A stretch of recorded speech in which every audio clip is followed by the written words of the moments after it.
Women want men to think and act like women. Let's just say the truth. Now, not every woman is aware that she thinks that way. It can be more of a subconscious level. So, women, when you think about, I wish he would just do this, I wish he would just say that, catch yourself, and I bet you'll find that's what you would do. That's what you would say. That's what a woman would do or say. Well, men are very different. They're driven by very different things, and today's snippet is talking about that, the 4 different developmental stages that men go through, and what they are able and capable of providing and doing at each of those stages. A lot of times we assume he's not cooperating, he's not giving me what I want, and sometimes he just isn't capable based on what the stage he's in. So what are these stages? Well, the first one is called the page. So we have page, knight, prince, and king. The page is, they're little knight wannabes, little men, and that stage is from birth through puberty. They are up for adventures and action and mastering things, and they get frustrated when they can't figure things out. Telling them to behave or to settle down is not going to work because they're just in a stage where they're wanting to take risks and test themselves, and they're a little high energy. So as they grow into full-fledged knights, they're also going to begin to show some knight-like qualities. So the next stage is the knight that goes from puberty through late 20s. And during this stage, a man is driven by an intense need to have fun. So there'll be that constant back and forth between doing the right thing, being responsible, and having fun. Guess which one wins out? Yeah.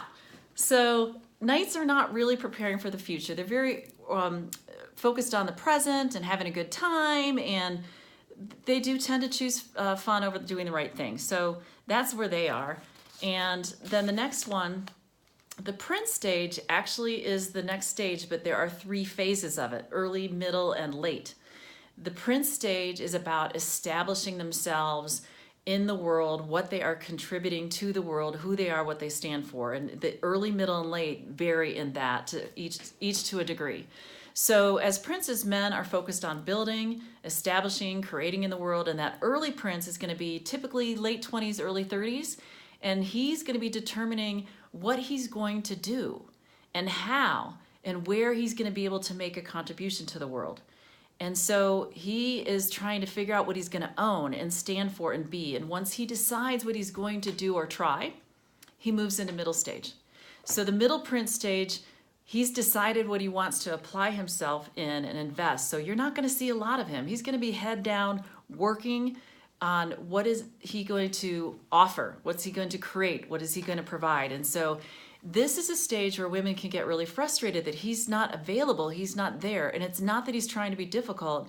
This stage is a stage where men are compelled.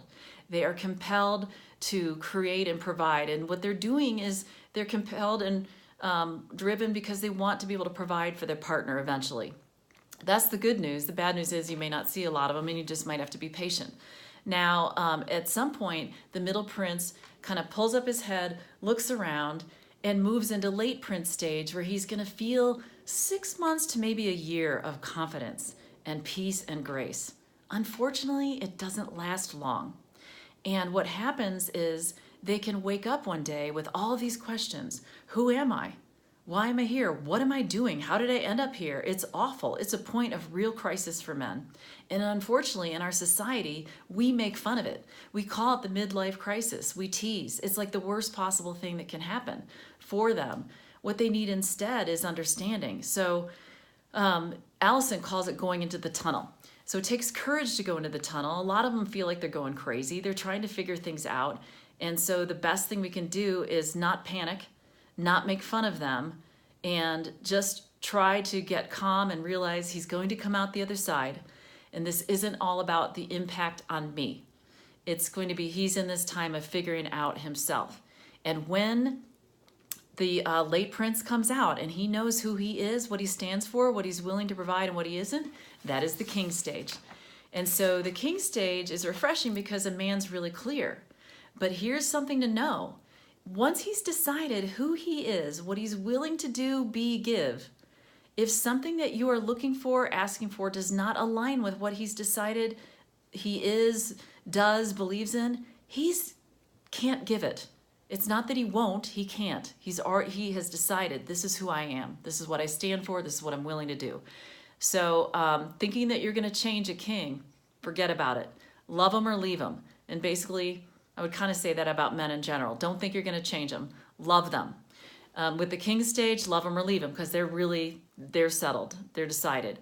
So what it's really important for me to emphasize is that there is no right or wrong stage. And some men can go to, say, middle prince, and then back to early, and then eventually up to king. Some men don't go to king. So it is not our place to decide what stage they're in. They need to decide that for themselves. What's helpful, and the reason I'm sharing this info, is because it will help you to understand what a man is capable of giving, doing, and providing at each of these stages. And then you can decide if that's going to work for you or not. So the basis of all this is to help men and women understand each other more.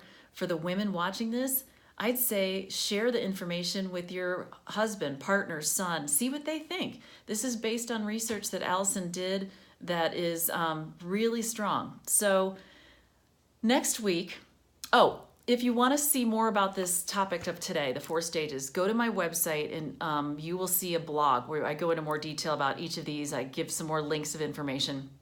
So you can go to soulpurpose.biz. I'll refer you as well to Allison's site so you can get more information from her if you'd like to.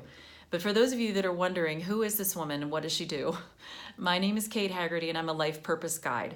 My company's called Soul Purpose, and what I really specialize in is, after spending over 30 years in corporate America myself and finding out I was not only on the wrong ladder but the wrong rung, is helping other women who've come to that spot as well. They've been in corporate for, say, 3 to 5 years. Maybe they're at a management level. They're doing a great job. They're making great money, and they are miserable.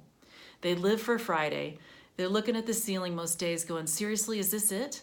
Is this all? And they know there's more, but they don't know what it is or how to figure it out or where to start. This is where I come in. So I have my 30 years of corporate experience. I had this situation happen to me. I'm a 3-time certified coach, and I'm also intuitively gifted.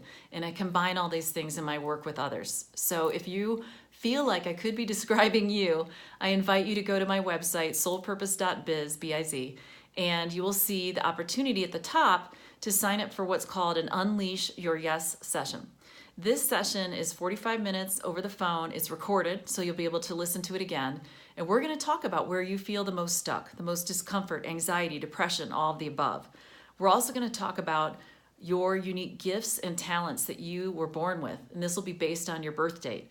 And I'll give you access to a cutting-edge personality assessment that you'll take, and we'll talk about your results together. And we'll also cover my coaching options. So I have small group, semi-private programs, and I have private one-on-one programs. So I look forward to talking to you if that sounds like you. I hope today's topic has been helpful to everyone who's seeing this, and that you have a great week. Next week's topic is about angels and archangels. Do they exist?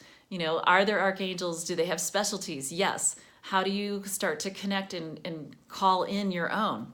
So we'll talk about all those things and more. Have a great week. We'll see you then.